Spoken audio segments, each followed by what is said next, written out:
Hi guys, Bacchus Bruce. Got a fantastic looking red Burgundy to try today. This is coming from the commune of Ladoix, which sits right between the Côtes de Beaune and the Côtes de Nuit.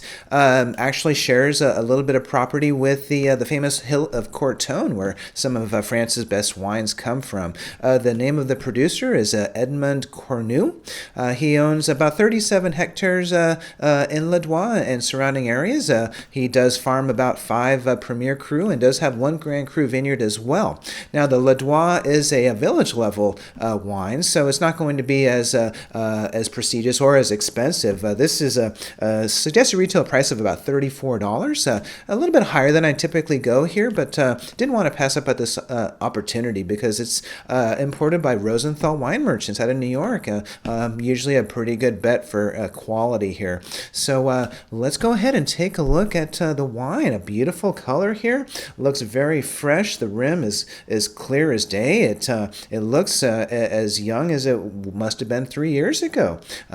Wonderful first impression. So let's see what we have on the nose.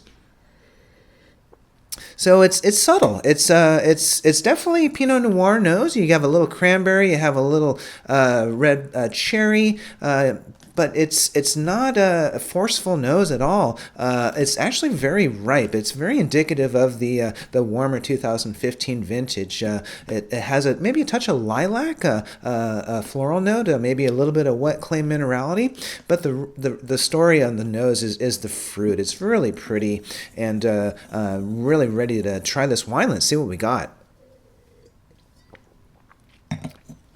So the wine is a dream. It's one of those winemaker kind of situations where you go, oh my gosh, this wine is so easy to drink. It's glue, but it's not a glue sort of category.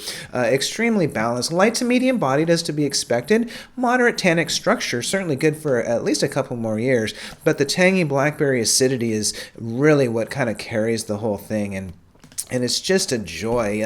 I could see going through a bottle of this pretty quickly with maybe like a mushroom tart or something like that, because it's that good. Now, it does have a little bit more of that cherry and that pomegranate, but it doesn't have that kind of typical earthiness or that terroir that you typically get with a lot of red Burgundies. It's more California style, just a lovely vintage that did wonders for the wine.